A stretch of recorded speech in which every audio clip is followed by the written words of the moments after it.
now, shifting gears to the most important part of every show. Today's guest, no stranger to the show, she's been on before, is Rosemary Royston, Director of Main Street Program and Community and Economic Development for Young Harris, Georgia. Welcome. Well, thank you. I'm glad to be back. Wow, that is a lot. What does that entail? Everything from social media to writing grants to finding sponsors. Making it happen. Yeah. Okay. The good thing is I don't have to do it alone. I have a outstanding board of 7 members, the Main Street Board. Yes. Oh, nice. Yeah. Nice. Yeah. That's good. They give you direction? Yes, and they really come up with the ideas and help execute them. Oh. Yeah. Good for you. That's nice. Mm-hmm. How's Young Harris, Georgia doing? We're doing great. We're excited. This is our 130th anniversary. Did you know that? I didn't. Well, Packy, did you know it was their 100? Packy, you right. lying, I'm so you lying dog. You impressed. lying Way to dog. go. Young Harris was founded 30 years ago, 1895. I think it was December 5th, and so we will be celebrating our anniversary throughout the year in our upcoming events. You might see a cake and get some cool merch. What kind of cake? You had me at like, cake. Rick, I don't need. I'll put in a special order just for you. You had me at cake. I don't need the cool merch. I noticed in the paper, we were talking before we went on, and I'm like, I just read something, and it's the master plan. Tell me a little about the Young Harris master plan. We worked with the Georgia Mountain Regional Commission throughout 2023 and 2024 and had several community meetings where we invited our public, our residents, community members in to share, give us input, vote on images, what they would like to see downtown. And in November of last year, our city council approved the master plan. So that has been a huge feat because, as you know, growth, the more you can control it, the better it is. And we want smart growth here in Young Harris because we are committed to that village feel. Smart. I come from the land of sunshine, Florida, and we were just overrun. I don't mean that mean-spirited toward anyone, Sure. but most of our counties, this is going to sound negative, and I don't mean it. It's my home, but wow, they just did not foresee the volume that was coming, and I'm so happy that our area, Young Harris in particular, is thinking that way, thinking toward the future, because if you don't think that way, they're going to come and you're going to go, what the just happened? Exactly, yeah. And you're going to have a monstrosity that you don't want, that the people don't want, that looks ugly. Right. It's funny you mentioned that because we have a new owner of the old EMC property. Oh. And ironically, he also came from Florida. He read our master plan, and his take on Florida was the same thing. The small town feel he came from was just, it blew out of proportion. Right. So he too is committed to that. And in our master planning session, we had 3 categories that we looked at. One you're an expert in. It's called housing. The other is commercial and retail development, and then public spaces. Public spaces. What the master plan, is it a 1-year, 5-year, 10-year? It can go out as far out as 20 years. Okay. Because it's setting a foundation.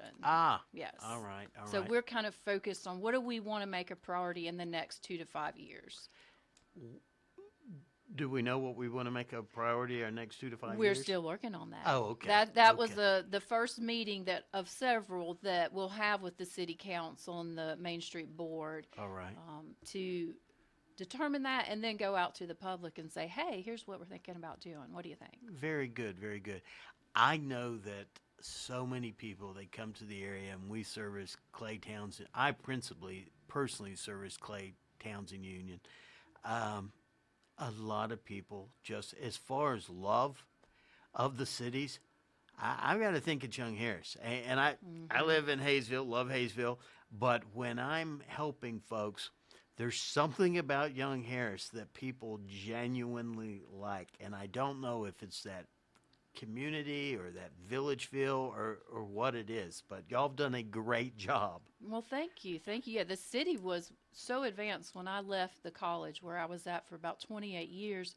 And the first time I sat down with Mayor Gibby, I said, "Do you have a strategic plan?" And I was blown away because they've done consistent planning. They've been working hard. And now we have the master plan and can start executing some of those things.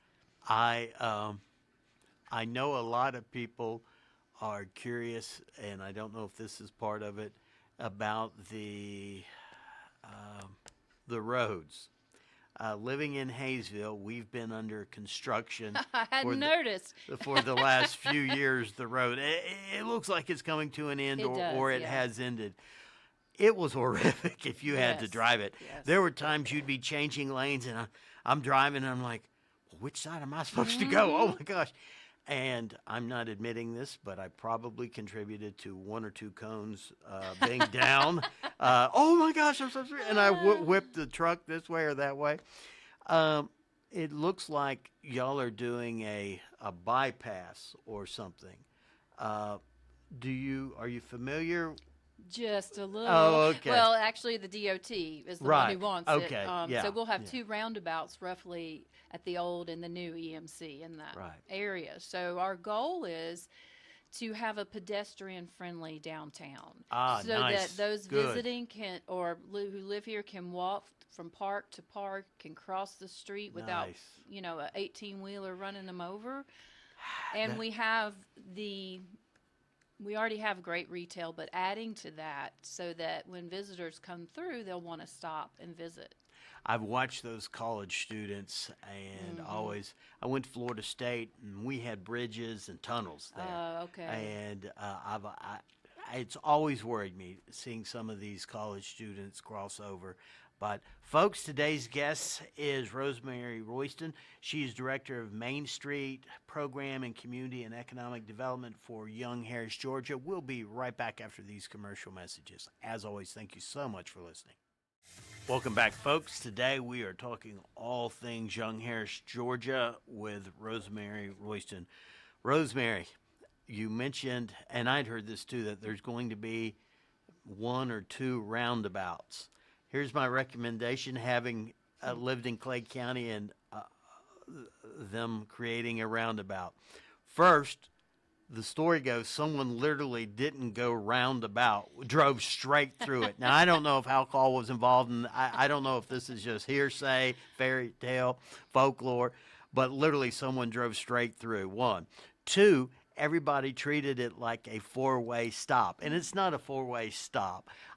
In fairness, I don't think people that are familiar with them, of course, they want to be safe, and I don't blame them for stopping, but maybe we could put out some educational videos. Here's what how a roundabout works, because in fairness, yeah, if you've never been there and you see all these cars and all, that would be my only suggestion to the Main Street program would be maybe we can put out some educational videos I on hear ya. roundabouts, so maybe y'all have a better experience than excuse me, we initially had over in Hayesville.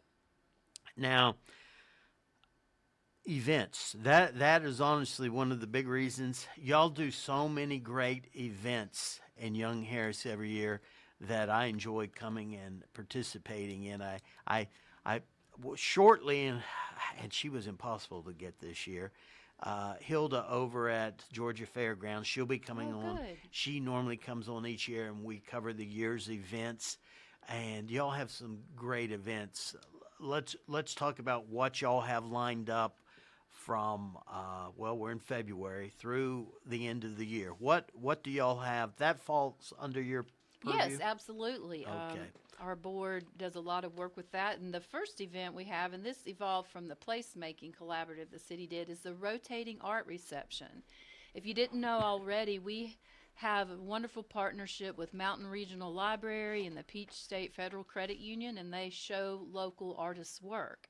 So on April 23rd, from 2 to 4 p.m., people can drop in. Both facilities will have some refreshments, some cake, maybe some ice cream, and we You can had meet me the at cake, artists. but I'll tell you that ice cream really helps. Meet the artists, talk, just enjoy community. And what's the date of that again? That is April 23rd. It's a Wednesday from 2 to 4. And what could I expect? I show up for something beyond the ice cream and the cake, which that's a great draw. What will I see there? You will see the artwork of local artists. We have ceramics, woodwork, paintings, watercolor in both facilities, and you can easily walk up and down between the two, and hopefully the weather will cooperate. And where are those facilities? At the Mountain Regional Library. Oh, right and there on the the credit highway. union. Yeah. Okay. Both right of there. those. Nice sidewalk connecting the two. Yeah, very nice, very nice. And folks, if you're trying to find information, you can go onto y'all's website because that's where I looked at all the great upcoming events. What's your website? It's www.youngharris.net, I think. Cityofyoungharris.net. Okay. Sorry. You can just I'm on Google it it. all the It'll time. come. Honestly, I I don't just look at the Googled web, it. It yeah. didn't like I put in the exact. But so. there is a clear events tab. And following that Wednesday, on that Saturday from 11 to 3, we're going to have Enchanted Spring Fling. There'll be plants, arts and craft vendors, food trucks, music. And this is in a collaboration with Main Street and Noda Garden Club and Mama's Concierge. So that's going to be a great time to get your plants because we all know after the first weekend in May is the safest time to plant your seeds. Do not do it before, even if you're tricked into thinking it looks nice. Oh, yeah. And then in late May, the 30th through June 2nd, the Seafood Festival happens in Mayor's Park. That's always a big draw. Something near and dear to my heart. Our office normally has a booth. That's right, you Joe Ellen do, Thornton normally yeah. has a booth. If you're looking for some fantastic seafood, I highly, highly recommend it. Y'all have some great vendors. One booth last year had some paella. I love paella, and they had some tasty paella. Colombian's a little better if you like the Colombian down in Tampa Bay, Orlando, but it was good paella. They had lobster, delicious lobster rolls. So if you're a seafood lover, and that's May 30th through June 1st. June 2nd. I'm not sure. I know it's very close, one of those 2 days. And besides tasty seafood, there's a ton of vendors there. Absolutely. And live music. I saw folks get out and dance. I even joined in at one point. They do serve alcohol, so there is a lot of folks out Yes. there, I guess what you call dancing. Now, throughout the summer, we'll have some pop-up events, but one new event we've added is Celebrate Cupids, where our master gardeners, the garden club, Main Street, we just have basically an ice cream social. And You had me at ice cream. Tell me it more was- about this event. When it was and where? a huge hit. We don't have the set date, but we're Okay. considering around the summer solstice. So that would be in June. I think it's around the 20th, but we'll again put that online when it's set. But we had a great time last year. Lots of folks came out. They literally walked in from Ashland Cove across the street. Wide range of faculty, staff to citizens. Yeah. Nice. Young Harris is the college adds so much. I'm a fan of their sports. I've mentioned it many times. Last night was our last regular season home game. The ladies handled business. The men lost a heartbreaker at the very, very end. It was two great games, very competitive. The college adds so much to the lifestyle up here. Absolutely. With all the fine arts events. I mean, you can get your athletics, your musical theater. A little highbrow for me, but okay. Well, speaking of the college, we also plan our Porch Fest in conjunction with Family Weekend because we want to provide a welcoming downtown for families who come to spend time with their students. And so that's usually in September. Once the college sets that date, we'll start our planning, but it's a little larger than Spring Fling, but music on front porches of our businesses, food trucks, and arts and crafts and community fun. That started, I think we had Mayor Gibby on here 2 or 3 years. Yeah, I think ago. it's 3 years old now. Okay, yeah, that sounds about right. I remember the very first year, you have different food trucks, live music on different. I mean, they call Yes. it Porch Fest because it's supposed to be kind of like something on the porches or something. Right, it's a nationwide event. And so Right. like if you look at Decatur, Georgia, they have like 500 venues, but so we had the Wing House, Cables, the Fix, all had music on their front porches, and it is a variety of genres. So you might have bluegrass in one place, rock and roll, country. It's really fun. And that, folks, I highly recommend the Porch Fest if you're looking for a good time. That's sometime in September. Yes, usually late September. Okay. Let's see. We've got the rotating art, and is it just that one time in April? That's the reception. The art is always up. Okay. So anytime you go to bank over at the credit union or Okay. you're checking out a book, walk through the facility and you'll see probably somebody you know and some of their artwork. You might even want to buy some for a gift. That's April 23rd. Correct. Then the Enchanted Spring Fling is just a few days later, April 26th. Correct. And then we've got Celebrate Cupid. Well, first you got the Seafood Festival Seafood starting on May Festival. 30th. Yes, and Celebrate Cupid's in June. And there'll probably be some pop-up events. Like last year, the Fix hosted game night, and you brought your own game or puzzle, and you just met people you didn't know, and you played a game. It's really, really fun. That sounds like a good time. I've not gone to the Fix yet. It is on my, Rick! I know, Oh, horrible. It is shame, on my list shame. because I have heard nothing but awesome things about not only the business aspect but the people there. I've heard, and we did we've done 2 food shows the last couple of weeks, and our guest was a local food columnist, Sarah Crane. And Sarah went on and on about their delicious brownies and good coffees. Scones. So I definitely have to go check out the Fix to get my fix. Yes, you do. They've just had their year anniversary, so we're so pleased to have them in our city limits. Today's guest, folks, has been Rosemary Royston. Thank you, Rosemary, for another great informative show. Thank you so much for coming. Thank you, Rick. Appreciate it.